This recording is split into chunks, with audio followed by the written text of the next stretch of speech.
Y hoy vamos a estar hablando de los dos ladrones, ¿sí? Así que vamos a orar para comenzar. Padre, en el nombre de Jesús te damos gracias, Padre, por esta mañana. Dios, te doy yo gracias, Padre, por cada uno de los que están aquí, Señor. Gracias, Padre, por que ellos han venido, Señor, buscando, Señor, de tu palabra. Ellos vienen, Padre Santo, creyendo, Señor, que han sido salvados por Cristo Jesús. Han puesto su fe en Él, Padre, y ahora, Señor, Padre, queremos aprender más de tu palabra, Dios. Te pedimos, nos reveles más a Jesús a través de la Escritura, nos reveles, Padre, lo que tú quieres hablar a nuestro corazón. Señor, alista nuestros oídos, alista nuestro corazón, Padre. Y se echa tu voluntad en nuestra vida, Señor, todos los días, Padre. En el nombre de Cristo Jesús lo pedimos. Amén y amén. Muy bien. La semana pasada, los que estaban aquí, ¿se acuerdan que hablamos del tercer ladrón que es mencionado así muy pasajera, de forma pasajera de lo que viene de él en la Escritura? Y hablamos de Barrabás, ¿sí? Barrabás fue el tercer malhechor que debió de haber ido a la cruz y que fue intercambiado. Es la primera persona que pudo decir que Jesús murió por él, porque era cierto. Lo cambiaron. Pilato, sí, recuerda la semana pasada y quiero mencionarles un poquito de lo de la semana pasada porque está muy ligado a lo que vamos a hablar el día de hoy. Y hablamos del juicio de Jesús. Ahí es donde empieza todo cuando llevan a Jesús a Pilatos, ¿verdad? Pero antes de eso, los sacerdotes, los ancianos, los escribas, los fariseos, habían preparado todo para el juicio para Jesús. Y pues la verdad en sí no era un juicio. O sea, la realidad es que era una farsa. Era nada más una presentación para tratar de hacer ver que estaban cumpliendo con un juicio, pero ellos ya tenían el veredicto. Ellos desde antes habían decidido que Jesús era culpable. A ellos ya les estorbaba mucho Jesús. A ellos ya Jesús se había convertido para ellos en un foco de atención que les estaba quitando el lugar a todos los que están acostumbrados a tener todos esos lugares especiales, a ser los sacerdotes, a ser el gobierno del pueblo. Y entonces ellos deciden que Jesús pues debe de morir. Estaban determinados a hacerlo, estaban determinados. Y lo que ellos querían era declararlo culpable ante el pueblo en un juicio ahí interno con ellos y luego llevarlo a Roma para que Roma cumpliera la sentencia. Ellos no quisieron ejecutarlo. Y a Pilato le dicen, nosotros no podemos matarlo, porque en nuestra ley él merece la muerte. Pero nosotros no podemos imponer la pena de muerte porque pues ustedes son los que gobiernan. Pero a otras personas las mataron, a otros los apedrearon.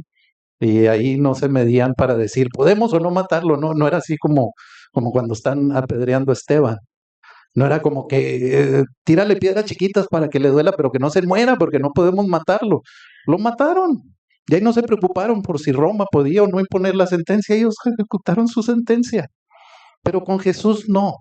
Con Jesús lo llevan a Pilato. Y aunque Jesús hubiera dicho lo que hubiera dicho, ellos estaban determinados a que fuera culpable. Y estaban determinados a encontrar una respuesta a cualquier salida que Pilato quisiera sacar. Porque Pilato no quería culparlo. De hecho, lo trata de entregar 3 veces.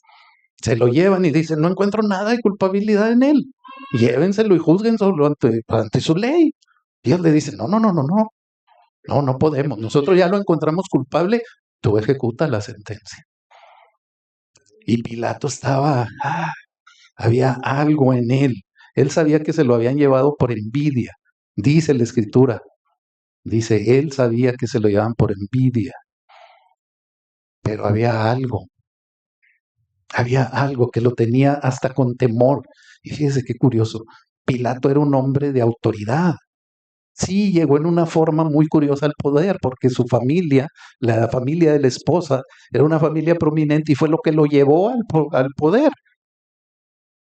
Pero de todas maneras, yo no me imagino ya alguien acostumbrado al poder, habiendo entrado en guerra, habiendo sido lo que era, y tener temor de un individuo que no habla, porque dice la Escritura que Jesús no le contesta a Pilato y Pilato se maravilla de cómo está siendo maltratado y ni siquiera abre la boca, ni siquiera se queja. Está sorprendido, pero también tiene temor. Él lo quería liberar, pero los judíos no querían. Estaban jugando al ping-pong. Te lo mando, te lo regreso, acuérdate también que vimos que cuando oye Pilato que Jesús viene de Galilea, dice, esa es cuestión de Herodes. Él es el que gobierna allá, llévenlo para allá y que lo juzgue allá. Y Herodes pues ni lo juzga ni nada, nomás se divierte un rato y lo regresa. Y luego hasta terminan siendo muy amigos, Herodes y Pilato. Sí, lo dice la Escritura. Dice que a partir de ahí fueron muy amigos. Desde el principio, Pilato tuvo un problema por no mostrarse firme. Cuando le trajeron a Jesús, él pudo haber dicho, no me estén incomodando con sus asuntos religiosos. Es culpable, júzguenlo y ustedes impongan la sentencia. Y yo voy a cuidar que ustedes hagan algo correcto. Él tenía la autoridad sobre los judíos. Sí había algo ahí de duda en Pilato, de que también se le levantara una revuelta, y cuando se levantaban revueltas era algo negativo para la provincia y podía ser que el imperio decidiera mandar más tropas para apoyarlo porque se le estaba saliendo de control, y eso hubiera sido puntos negativos que hubieran ocasionado que lo destituyeran porque no podía gobernar. Acuérdese que aunque Roma era despiadado como imperio con la guerra, como gobernaba, el eslogan publicitario de Roma era la Pax de Roma. Y en todos sus territorios ellos decían que habían llegado a imponer la paz, a llevar la paz a esos territorios. Por eso no permitían las revueltas, para que todo se viera muy en paz y tranquilo. Es en Roma, no piense que eso es allá en Roma. Muy hace mucho tiempo, eso ya no lo vemos hoy en día. Así es que Pilato va cediendo y cada vez le va dando más el control a la multitud hasta que llega un momento en que todo el control lo tiene la multitud. Se fue haciendo para atrás Pilato. Y qué significativo. Cuando está él allí en la silla y viendo toda la situación, es cuando la esposa le manda un mensajero que le diga, hey, ese hombre, fui atormentada anoche por ese hombre porque no te metas con él, no tengas que ver con él. Y sin embargo, pues Pilato prefirió quedar bien con el pueblo y finalmente se dio el control a los judíos. Tratando de encontrar una salida, les ofreció, bueno, estamos en su fiesta y en la fiesta de la tradición es que yo suelte un reo, un preso. Le suelto a Jesús, ahí está ya, estamos arreglados. Y la multitud dijo, no, queremos a Barrabás. ¿Y qué hago con este Jesús que ustedes dicen que es el Cristo? Crucifícalo. Y crucifícalo. Oye, pero crucifícalo. Pero es que crucifícalo. Ya estaban determinados. Y acuérdense también que habían, perdí la palabra, habían acomodado a la multitud. De hecho, yo creo que algunos hasta los habían pagado para que estuvieran ahí levantando a los demás diciendo crucifícalo, para que se viera como que toda la multitud opinaba lo mismo y finalmente todos se fueron, los que estaban ahí presentes, opinando lo mismo y pidieron su crucifixión. Y en realidad, después de la muerte de Jesús, tiempo después se levantó un movimiento fuerte de los que acusaban a los judíos por haber crucificado a Jesús.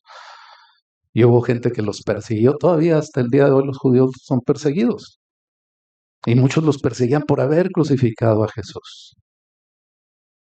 Tú y yo lo hubiéramos crucificado también. Tú y yo no hubiéramos salido en defensa de Jesús. Hubiéramos estado convencidos ahí por todo lo que veíamos. Y los romanos cumplieron la sentencia, pero en realidad fue crucificado por todos, por toda la multitud, por todos aquellos que estaban en su contra y por todos aquellos que se dejaron engañar. Pero sin embargo, todas estas cosas, lo que hizo Pilato, lo que hicieron los sacerdotes, hasta lo que hicieron los soldados romanos, No lo hicieron porque ellos tenían en control. Lo hicieron porque todo eso iba a cumplir la voluntad de Dios. Es que Jesús vino a cumplir la obra del Mesías y estaba establecido lo que tenía que cumplir. No fue algo que Dios en ese momento permitió por la situación. Era algo que tenía que suceder en ese momento, era algo que tenía que suceder de esa misma manera. Y aunque nosotros a lo mejor nos sentimos indignados por lo que sucedió, nos sentimos así como, qué situación tan injusta la que vivió. Pues todo estaba sucediendo por la voluntad de Dios. Todo estaba sucediendo bajo la mano de Dios para que fuera cumplido todo lo que tenía que ser cumplido, que se cumpliera la Escritura para que fuera completa la obra del Mesías. Los sacerdotes iban en contra de Jesús y Jesús les dijo una y otra vez al pueblo y a los discípulos que era necesario que padeciera y que muriera crucificado. ¿Y qué querían los sacerdotes? ¿Qué querían los ancianos, los escribas? Que muriera crucificado. Simplemente estaban siendo guiados, aunque ellos no lo entendían. Y vamos a ver Juan 19, versículos 7 al 12.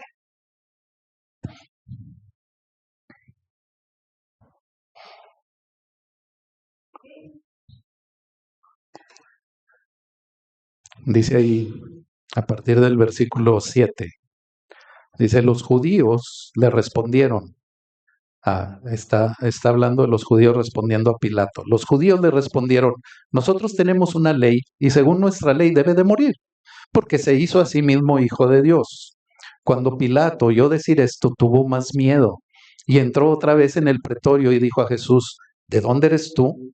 Mas Jesús no le dio respuesta.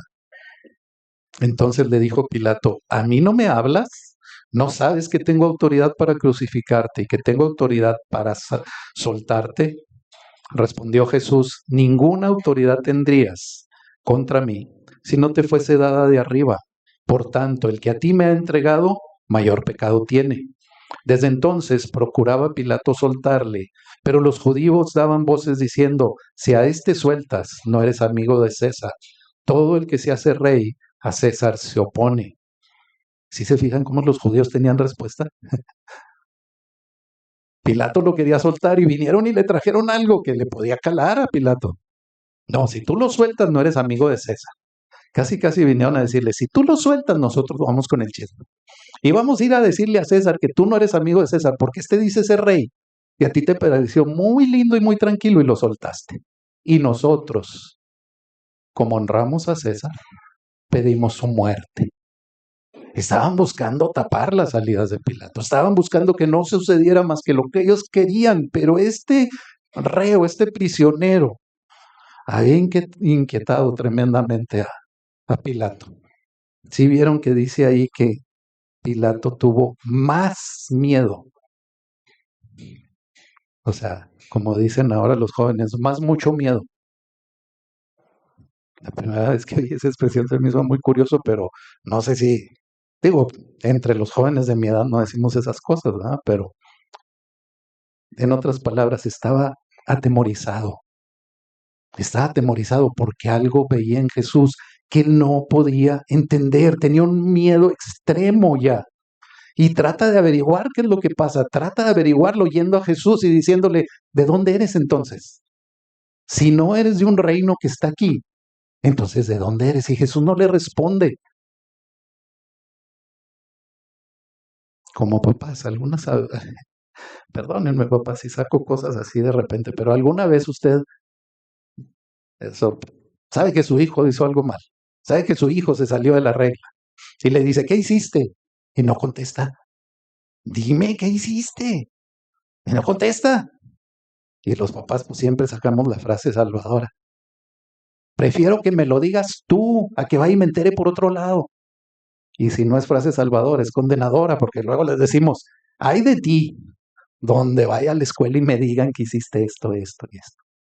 Digo, esto me lo cuentan otros papás que por allá. Imagínate, Jesús no le contesta a Pilato y Pilato se enoja, se desespera y le dice, ¿no sabes ante quién estás? Esa expresión de decirle, ¿a mí no me contestas? Le está diciendo, tú, el reo, a quien yo tengo poder de que muera o de que viva, a mí no me contestas. Y entonces a eso sí contesta Jesús. Y entonces Jesús sí le contesta y le dice, es que tú no tendrías ninguna autoridad si no te es dada de otra autoridad que es más alta que tú, que es la autoridad verdadera y que está sobre ti y que te ha dado autoridad para tratarme a mí como me estás tratando, para tratarme como un culpable cuando no encuentras en mí culpabilidad.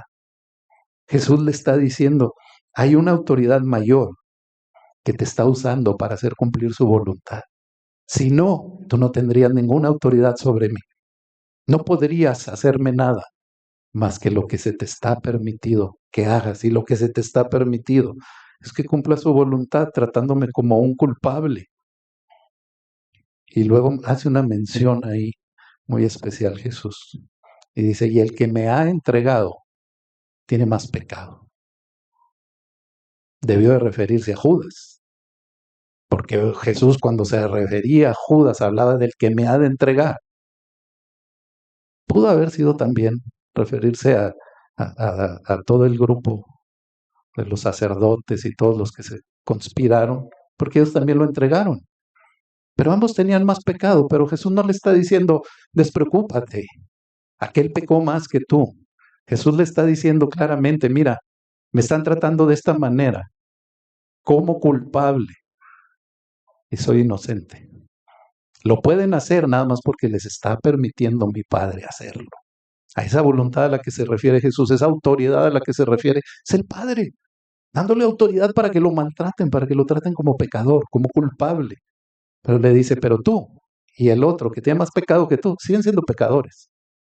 Otra vez Jesús está dejando bien en claro, y Pilato le ayuda a ponerlo muy en claro, que Jesús era inocente. Jesús estaba sufriendo la culpabilidad, pero él era inocente. Y los otros, los que lo maltrataban, eran los pecadores. Eso era lo que este proceso está dejando bien en claro, que Jesús fue entregado a los pecadores para morir por los pecadores. Y pareciera que sí tienen autoridad, porque todo lo que se ve en el proceso hace ver como que tenían tal autoridad sobre Jesús que podían ejecutar, hacer y decir. Pero Jesús se había entregado voluntariamente ese sacrificio, no se le olvide. Cuando en Efesios dice que Él se despojó a sí mismo y se somete. Es voluntario. Nadie le quitó su vida. Él le entregó voluntariamente. Y no le entregó en la cruz. Le entregó desde el momento en que Él nació. Desde el momento en que Él se hizo hombre. Jesús ya no era dueño de su vida. Ya había entregado todo al Padre. Dejó toda su condición para vivir como hombre.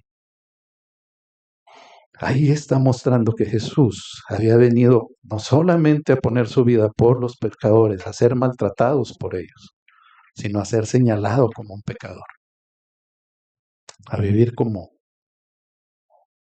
pues tristemente, para vivir como nosotros vivimos. Y eso suena un poquito más ligero, pero es nuestra realidad. Somos pecadores, vivimos en un mundo pecador, en un mundo afectado por el pecado. Y esa es la forma en que Jesús vino a vivir. Así es que ahora ahí está la multitud delante de Jesús, la multitud delante de Pilato.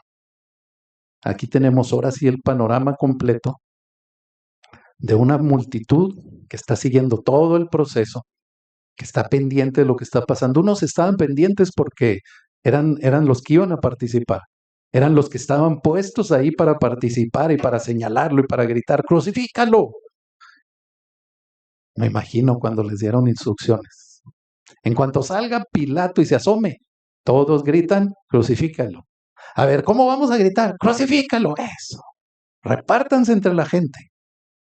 Y que todos los que están alrededor estén igual que ustedes, así, ansiosos por gritar, crucifícalo. Y había otros que seguían el proceso, allá a lo lejos, que eran los seguidores de Jesús, viéndolo sufrir, viéndolo ser maltratado, viéndolo ser golpeado, viéndolo ser latigueado, viéndolo haber sido escupido, negado, viéndolo sufrir algo que no merecía porque estaba sufriendo como un simple hombre, como si fuera un pecador. Ahí están los seguidores, ahí está la multitud que no quiere ceder. Ahí, en medio de todo esto, Jesús es llevado a la crucifixión y es llevado a la crucifixión junto a otros dos. Vamos a Lucas 23, versículos 32 al 35.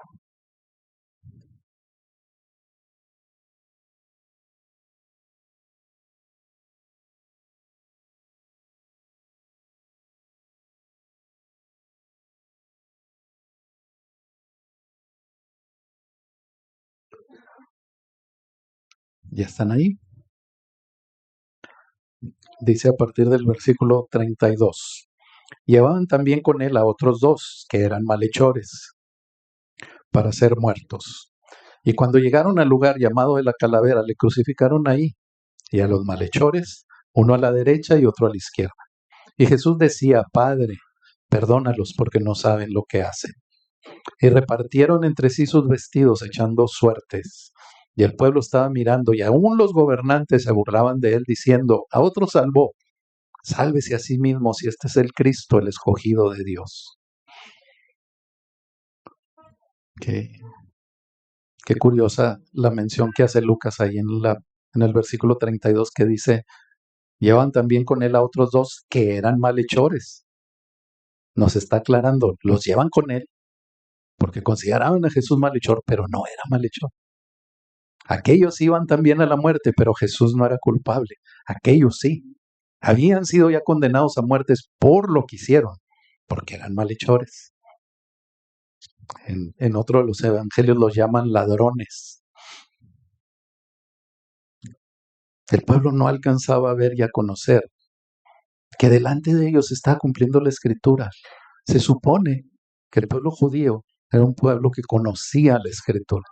Era un pueblo que crecía siendo instruido en la escritura, siendo enseñado, y no reconocieron lo que estaba pasando enfrente de sus ojos.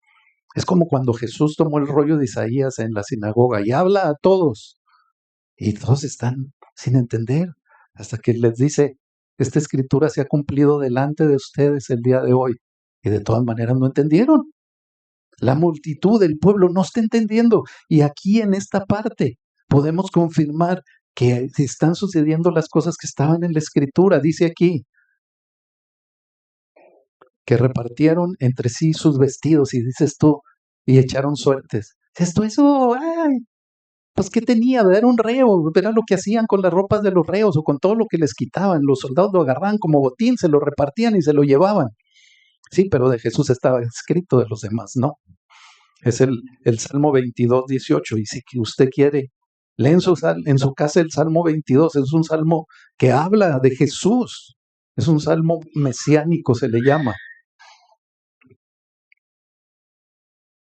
Y dice ahí en el Salmo 22, 18, repartieron entre sí mis vestidos y sobre mi ropa echaron suertes. Wow. Aquí tenemos otras dos menciones de lo que está sucediendo y que está cumpliéndose la escritura. Vamos a Isaías 53, 12.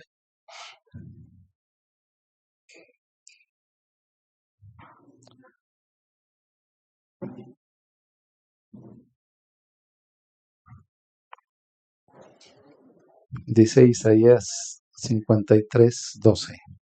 Por tanto, yo le daré parte con los grandes y con los fuertes repartirá despojos, por cuanto derramó su vida hasta la muerte y fue contado con los pecadores, habiendo él llevado el pecado de muchos y orado por los transgresores.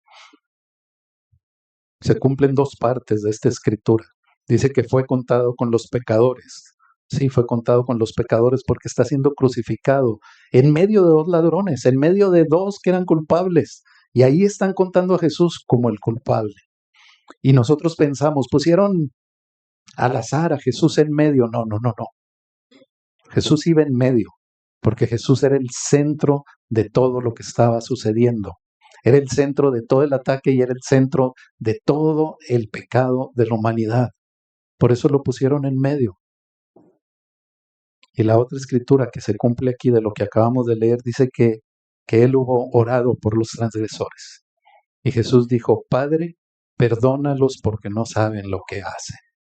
Wow. Tampoco se alcanzan a entender que el que está cumpliendo la escritura es el mismo Mesías. Es el Mesías el que está delante de ellos y está demostrando su inmenso amor. Cuando nosotros sufrimos una injusticia o algo que consideramos una injusticia, levantamos la voz y no queremos dejarnos. Y no queremos que el asunto quede así. Queremos que aquella persona que hizo la cosa que me dañó sea exhibida y si se puede que sea condenado, que sea tratado por lo que hizo. Y decimos que no se quede impune, o sea, quiere decir que no se quede sin castigo, que reciba por lo que hizo. Y andamos hasta inquietos cuando pasa algo así. Y no tiene que ser un juicio. A veces, véalo en la calle. Yo sé que a ustedes no les pasa, pero va la gente en la calle y por un problema vial hacen pues ya han visto los videos tristes y terribles de la fila del puente y que uno se mete y que el otro le dice y que tú me haces y terminan agarrándose a golpes. Ay, se nos hace muy injusto como trataron a Jesús. Pero Jesús no habló. Jesús mostró su inmenso amor en la cruz y aquí lo que acabamos de leer de Isaías dice, derramó su vida hasta la muerte. Levítico nos dice que en la sangre está la vida. Toda la sangre de Jesús fue derramada. A Jesús no le quedó una gota de sangre en el cuerpo. Hay una película que sí se las puedo recomendar, se llama El caso de Cristo. No sé si algunos ya la vieron. Es un periodista investigador, que es ateo. Y la esposa se convierte. Entonces él está en un conflicto y dice, o sea, ella no me va a ganar a mí. Yo le voy a enseñar a ella que lo que ella está creyendo es falso. Y este periodista es lo que trata toda la película. Investiga quién fue Jesús, qué evidencias históricas había de Jesús, qué testimonios había. Habla con gente que desarrolla procesos judiciales, con policías que le decían cómo se desarrollaban las investigaciones para un criminal. Y va y habla con científicos ateos y habla con un sinfín de gente. Y lo único que puede demostrar es que lo que la esposa creía tiene razón. No pudo demostrar que Jesús no existió. No pudo demostrar que no era cierto todo lo que dice la Escritura. Y no lo demostró él creyendo. Lo demostró él siendo ateo, tratando de derribar los argumentos de los cristianos. Véala, creo que está en Netflix. Nomás vea esa, luego se pica y si ven como 3, 4 series. Esa sí está muy buena. Vea esa del el caso de Cristo. No sé si está en Prime o en Netflix, pero así se llama, El caso de Cristo. Jesús entregó todo por nosotros y lo hizo con tal amor que cumplió la Escritura. Y no la cumplió como si Jesús tuviera un guión. A veces en la iglesia tradicional tienen la costumbre de celebrar algo que le llaman las 7 palabras. Yo pasé por esas celebraciones. Yo casi entraba al seminario, pero no era el plan de Dios. Sí fui monaguillo, eso sí. De veras, me veían bien así de sotanita y todo. Pero bien, monaguillo, no crea que monaguillo así de... No, bien. Bien. Digo, no lo digo con mucho orgullo, porque no era tan bueno, sí. Pero mire, delante de todos está Jesús, con un amor inmenso, cumpliendo la Escritura delante de todos. Y el pueblo no lo entiende. Y en esta parte también se cumple algo que Jesús les había pedido a sus discípulos. Y este es un ejemplo fuerte para nosotros. Es Mateo 5:44.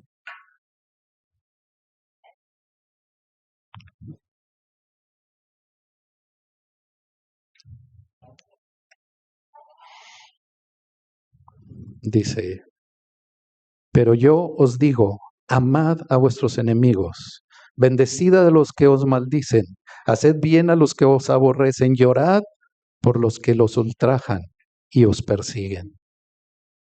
Wow. Hijo, suena así como, wow, un mega consejo, qué bárbaro, o sea que, pero te está hablando la persona que todo esto lo iba a sufrir.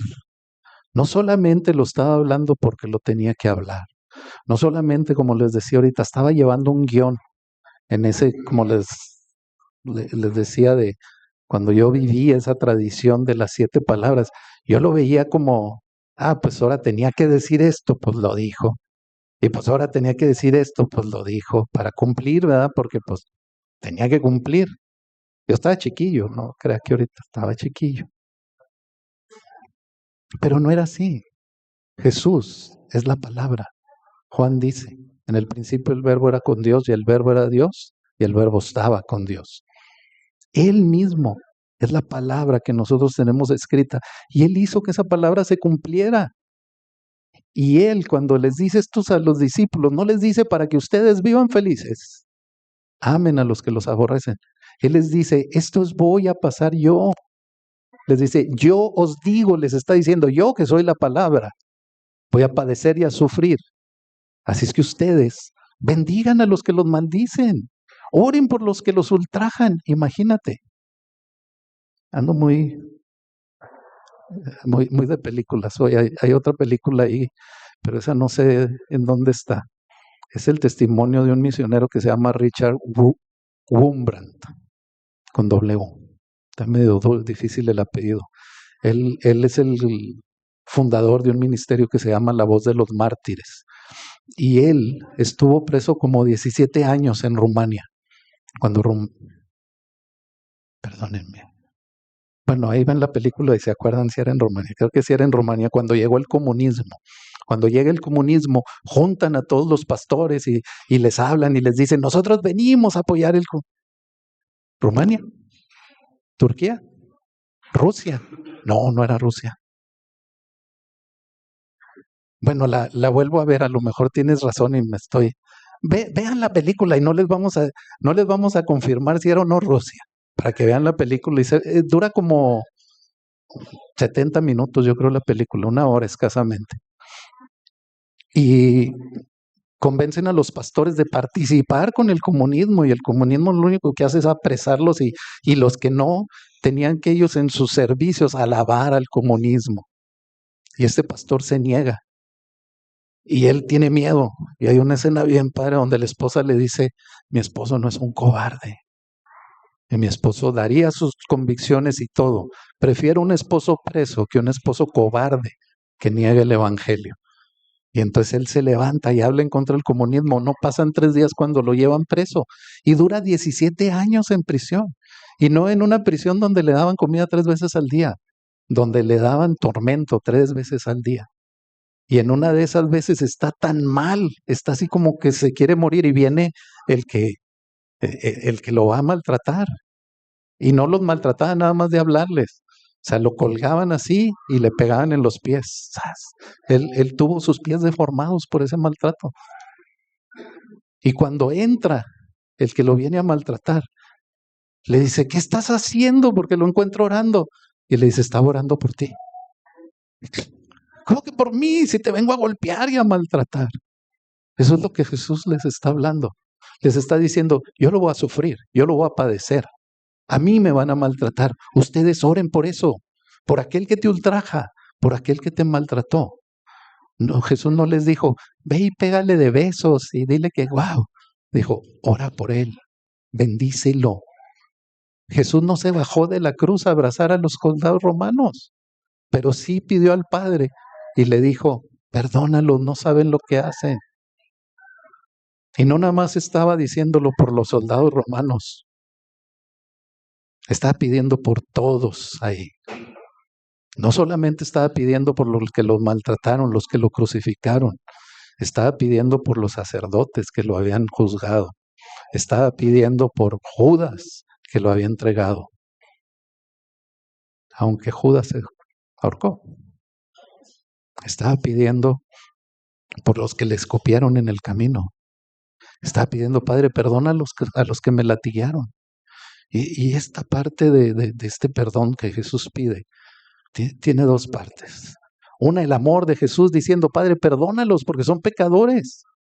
No saben que soy el Mesías y están haciendo esto. Y la otra es que realmente no sabían. Era verdad lo que Jesús está diciendo. No saben lo que están haciendo, Padre, porque están cumpliendo tu voluntad. Y ellos ni siquiera saben que la están cumpliendo. Así es que Jesús está aquí entregando todo en medio de los pecadores. Y fíjate, hasta los romanos fueron partícipes en el cumplimiento de su voluntad. Y este es otro punto fuerte para nosotros. A veces nosotros estamos muy interesados y decimos, es que quiero cumplir la voluntad de Dios, y es que quiero saberla, y quiero cumplirla. Aguas que sepas la voluntad de Dios y no la cumplas, porque entonces te conviertes como los romanos. La voluntad de Dios se va a cumplir contigo, sin ti o a pesar de ti. Es mejor que sea contigo.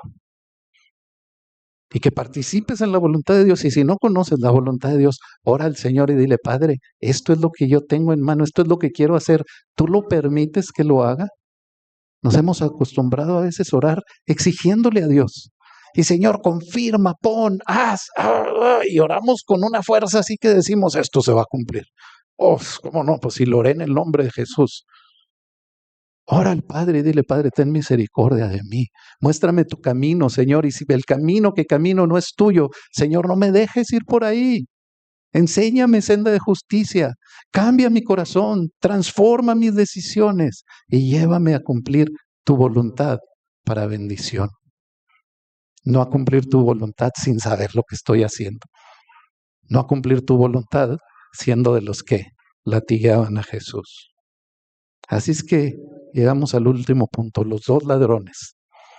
Y acuérdense que la tradición dice que se llamaban Dimas y Gestas, pero no sabemos si así se llamaban.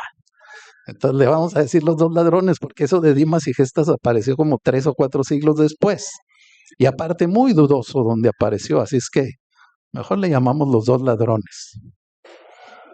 Ahí están los dos ladrones, también incluidos en la oración de Jesús. También Jesús estaba hablando por los que estaban enseguida pidiéndole, Padre, perdónalos. También Jesús en esa oración estaba contenido Barrabás. Y Barrabás fue soltado y no hay registro en la escritura de qué pasó con él. A lo mejor Barrabás lo soltaron y dijo, en lo que son peras o manzanas, en lo que se entretienen crucificando a aquel, yo me voy porque me vuelven a ver suelto y me van a agarrar. Acuérdense que la principal culpa de Barrabás fue que levantó una rebelión en contra del imperio, era sedición de lo que se le acusó, y en medio de todo eso mató a alguien. Y los que se levantaron con él mataron a más personas. Entonces yo creo que Barrabás dijo, me voy, que no me vean. Pero lo triste es que la Escritura tampoco dice que se haya arrepentido. La Escritura tampoco dice que él haya dicho, él murió por mí. Y en esto hay tanta gente, hay una lista larguísima. Por eso, la semana pasada les dije, es que no son 2, son en realidad 3. No más que uno quedó suelto antes y los otros 2 fueron llevados a morir con Jesús para ser un testimonio para nosotros. ¿Por qué? Porque en esos 3 malhechores estamos todos representados. Todos estamos incluidos ahí, así es que inclúyete en la oración de Jesús. Inclúyete ahí cuando Jesús dice, Padre, perdónalos, no saben lo que hacen. Señor, perdóname, porque mucho tiempo de mi vida no supe lo que hacía y cuando supe, lo seguí haciendo. Y eso es más pecado. Así es que nosotros y toda la humanidad está representada en estos 3 ladrones. Somos tan culpables como cualquiera de ellos. Tan culpables que aunque no estábamos ahí, nuestros pecados estaban gritando, crucifícalo. Desde entonces, como Jesús estaba muriendo por el pecado de todos tus pecados, estaban ahí gritando, crucifícalo. Y la muerte de Él hizo que tú no hizo que tú no tuvieras que sufrir la muerte por tus pecados. Vamos ahora a Mateo 27, el 38 al 34, que es la parte crítica, donde están ya crucificando a Jesús y entonces están los tres en la cruz. Y vamos a ver dos partes, la vamos a ver primero en Mateo y luego nos vamos a ir a Lucas.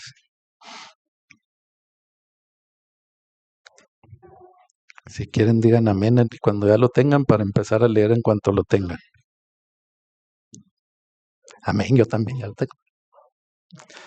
Ok, Mateo 27, a partir del versículo 38. Dice, entonces crucificaron con él a dos ladrones, uno a la derecha y uno a la izquierda. Y los que pasaban le injuriaban, meneando la cabeza y diciendo, tú que derribas al templo y en 3 días lo reedificas, sálvate a ti mismo. Si eres hijo de Dios, desciende de la cruz. De esta manera también los principales sacerdotes, escarneciéndole con los escribas y los fariseos y los ancianos, decían, a otro salvó y a sí mismo no se puede salvar. Si es el rey de Israel, descienda ahora de la cruz y creeremos en él. Confió en Dios, líbrele ahora si le quiere, porque ha dicho, soy hijo de Dios. Lo mismo le injuriaban también los ladrones que estaban crucificados con él. Prácticamente todos le están injuriando. Todos hacen burla de Jesús. Nadie está mostrando compasión por él. Solo algunos seguidores de los que les menciono que estaban allá atrás. Ahí estaban perdidos donde no fueran reconocidos. Ahí estaban a lo lejos. Se compadecían de Jesús, pero no mostraban esa compasión. Y era el momento cuando más compasión requería Jesús. Cuando está ahí en el momento crítico. El único que recibe es el odio del hombre hacia Dios, el rechazo, la condena, señalarlo, injuriarlo. Y lo estaban injuriando por lo que realmente es. Porque decían, dijo que es el Hijo de Dios, era el Hijo de Dios. Y le decían, bájate ahora de la cruz si dices que eres el Hijo de Dios. Confía en Dios, que Dios le salve. Claro que había confiado en el Padre. Lo estaban injuriando por todas las cosas que verdaderamente Jesús era y es. Perdónenme, por todas las cosas que Jesús es, porque no era, sino que sigue siendo. Y en medio de todo esto están esos dos que cuelgan en la cruz. Están el de la derecha y está el de la izquierda.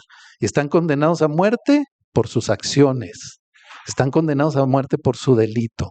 A ellos sí se les comprobó, a ellos sí se les juzgó. A ellos sí estaban ahí sufriendo por lo que habían hecho. Y Jesús ahí está en medio y dice la Escritura que por eso fue contado con los pecadores. Pero hay una parte que solo Lucas la registra, que es Lucas 23, del 39 al 43. Mateo dice que que los dos malhechores le estaban injuriando. Está la gente y aquí Lucas es el que nos da el panorama completo y menciona algo que no mencionan los otros evangelistas. Es el versículo 39 al 43 del capítulo 23. Dice, y uno de los malhechores que estaban colgados le injuriaba, diciéndole, si tú eres el Cristo, sálvate a ti mismo y a nosotros. Respondiendo el otro, le reprendió diciendo, ni aún temes tú a Dios, estando en la misma condenación. Nosotros, a la verdad, justamente padecemos porque recibimos lo que merecieron nuestros hechos, mas ningún mal hizo. Y dijo a Jesús, acuérdate de mí cuando vengas en tu reino. Entonces Jesús le dijo, de cierto te digo, que hoy estarás conmigo en el paraíso. Esta parte nada más la registra Lucas. Acuérdense que Lucas no fue testigo presencial de los hechos. Lucas fue historiador. Lucas recabó toda esta información para presentarlo a otro. Y entre lo que él trae de información, tal vez, y digo tal vez porque no está en la escritura, solo los soldados romanos hayan visto esto, que eran los que estaban cerca de Jesús, los que estaban ahí, y no estaban cuidándolo, estaban esperando que se muriera, estaban esperando el momento de o se muere o le quiebro las piernas. De hecho, Jesús muere antes que los dos malhechores. ¿Por qué? Porque cuando van a quebrarles las piernas, a Jesús ya no le quiebran las piernas, porque dice la Escritura que ni uno solo de esos huesos será tocado. Dice la Escritura, todos mis huesos están completos. Y a los malhechores sí, les tuvieron que quebrar las piernas. Acuérdese que les quebraban las espinillas para que perdieran el apoyo. Y entonces todo el cuerpo colgaba de esta parte. No era aquí la crucifixión, era aquí donde están los nervios. Y colgando de ahí, se volvía imposible respirar. Y morían. Mientras estaban apoyados en sus pies, se podían estirar un poquito y agarrar aire. Cuando ya perdían ese apoyo de los pies, pendían solo de las manos y se volvía todavía más fuerte el martirio. Y ahí están. Y Lucas dice que los dos lo injuriaban, como dice Mateo, y luego Lucas nos dice, pero uno de los dos empezó a reprender al otro. Empezó a decirle, ¿no tienes temor? ¡Wow! Ambos ladrones están ante Jesús. Ambos ladrones vieron todo lo que sucedió a Jesús.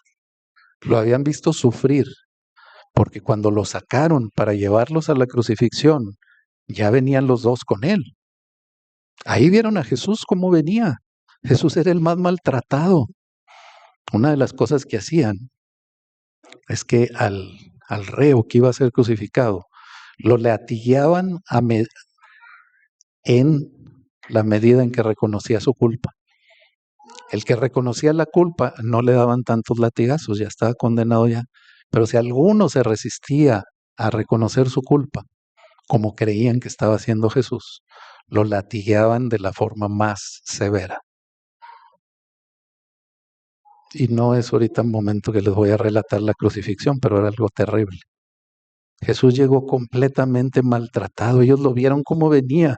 Venía con su corona de espinas.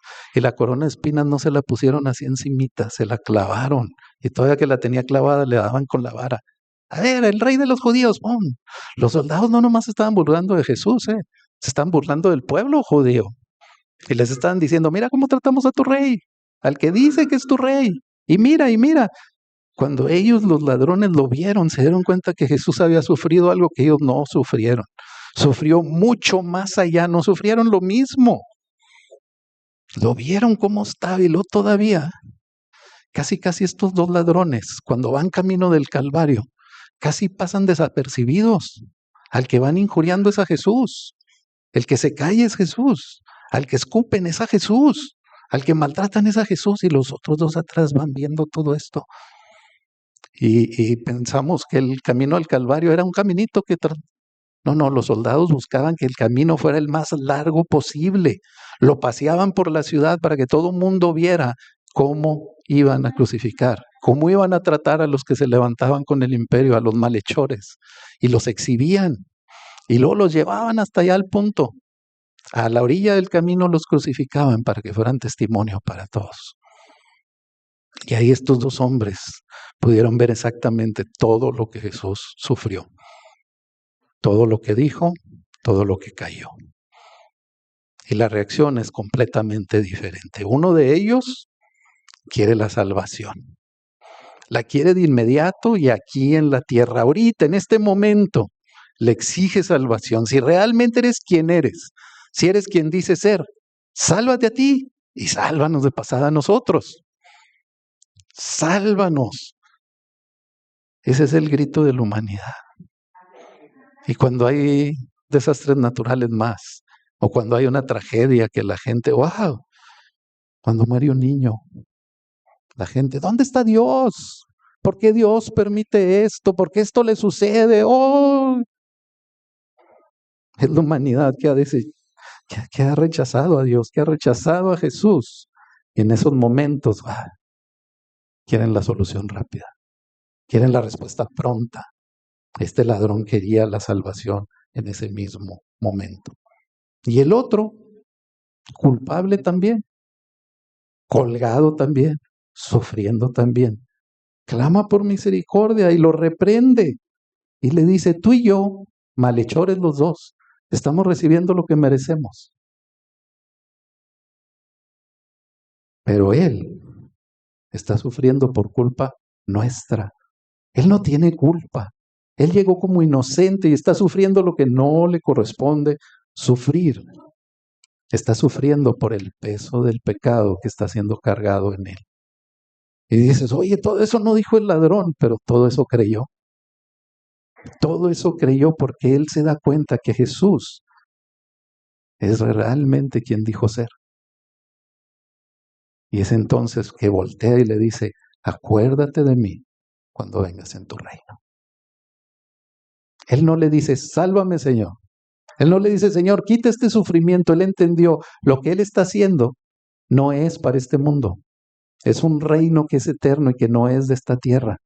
Y le dice, acuérdate de mí. No le dice, Señor, acuérdate de mí y vámonos juntos a tu reino. Le dice, acuérdate cuando vengas en tu reino.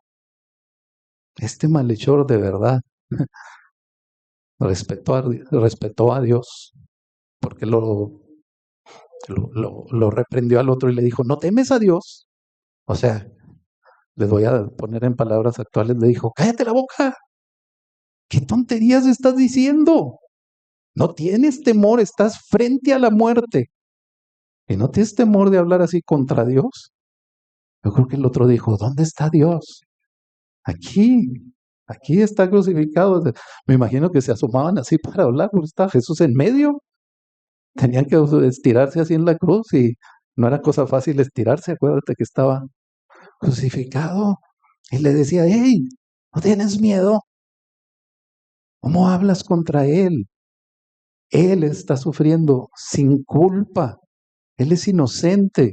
Lo está reconociendo como un rey, porque le dice cuando vengas en tu reino. Y lo más impactante, está reconociendo que Jesús iba a resucitar. Porque si no, ¿para qué le dice cuando vengas en tu reino? Si hoy se iban a morir los tres. Él no estaba pensando, pudiera ser que nos vayamos a morir. Pudiera ser que un día de estos pierda la vida. Él sabía que ese día terminaba su vida y la estaba perdiendo ahí en esa cruz.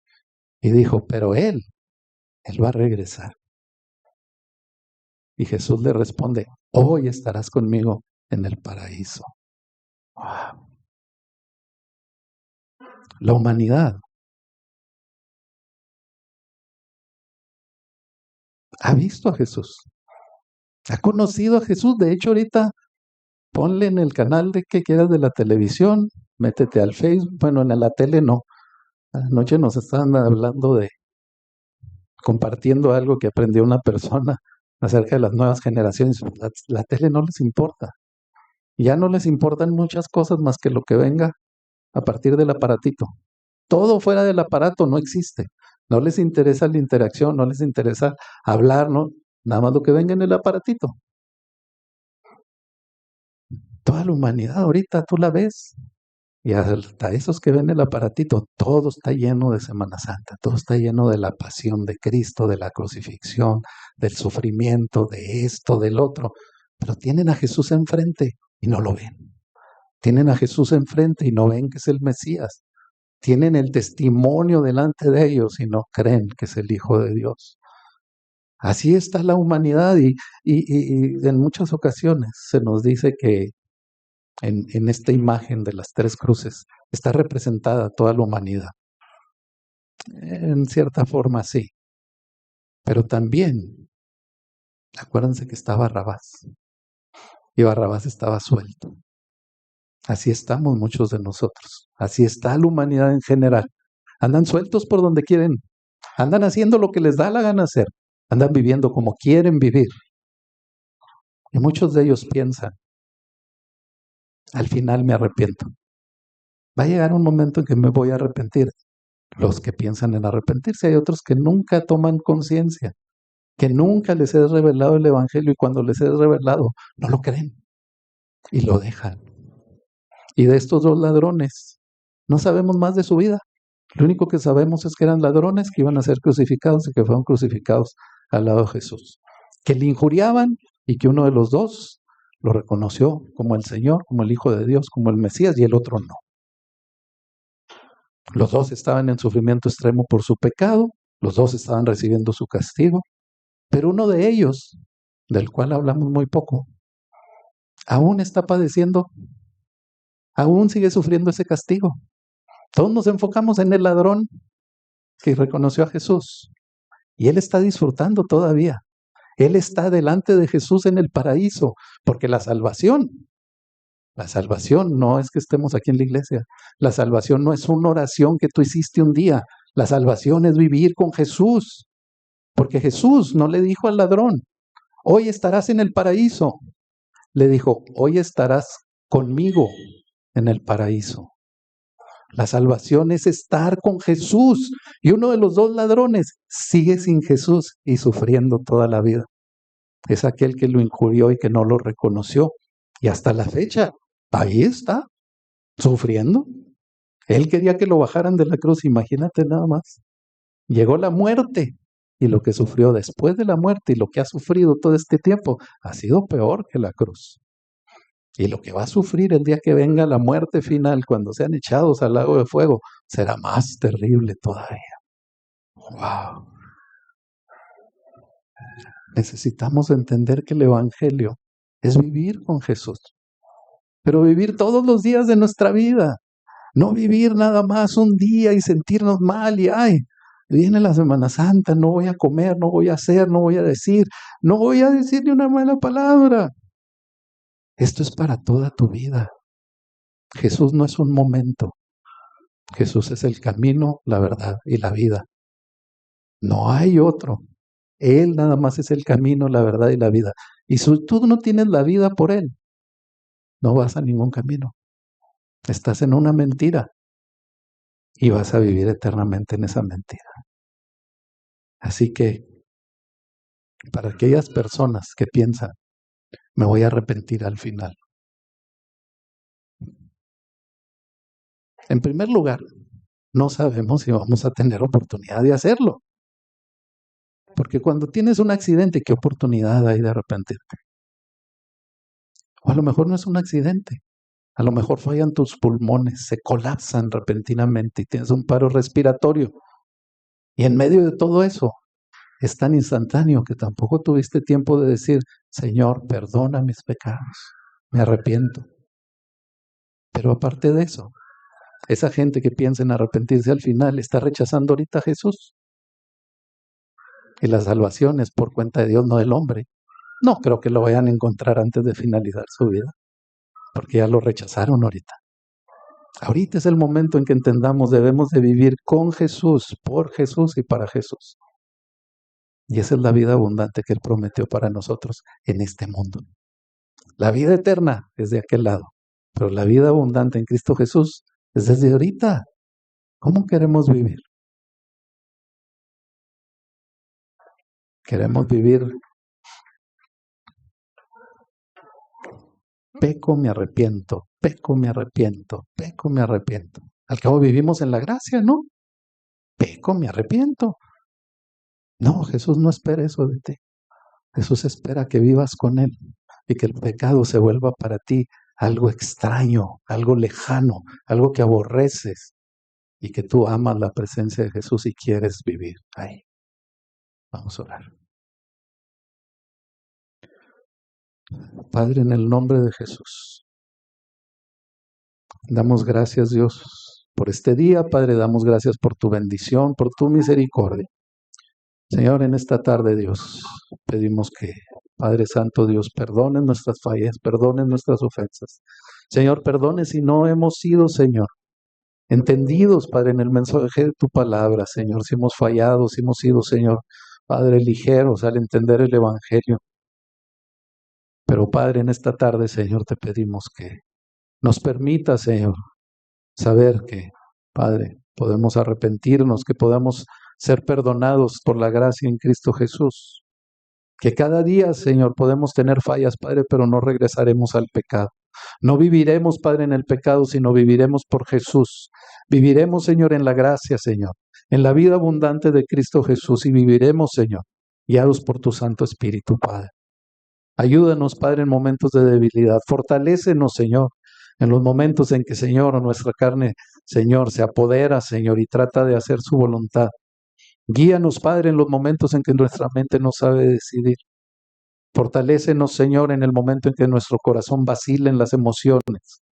Y Padre, Señor, ayúdanos a entender, Padre, el camino de la salvación. Ayúdanos a entender, Padre Santo Dios, el camino de verdad y de justicia. Y ayúdanos a permanecer todos los días de nuestra vida en Cristo Jesús. Jesús, te amamos y no queremos volver al pecado. Queremos vivir cerca de ti, queremos vivir contigo, queremos vivir en el Espíritu Santo y tener la certeza de la vida eterna para un día llegar delante del Padre. Gracias, Señor, te damos, Padre. En el nombre de Cristo Jesús. Amén y amén.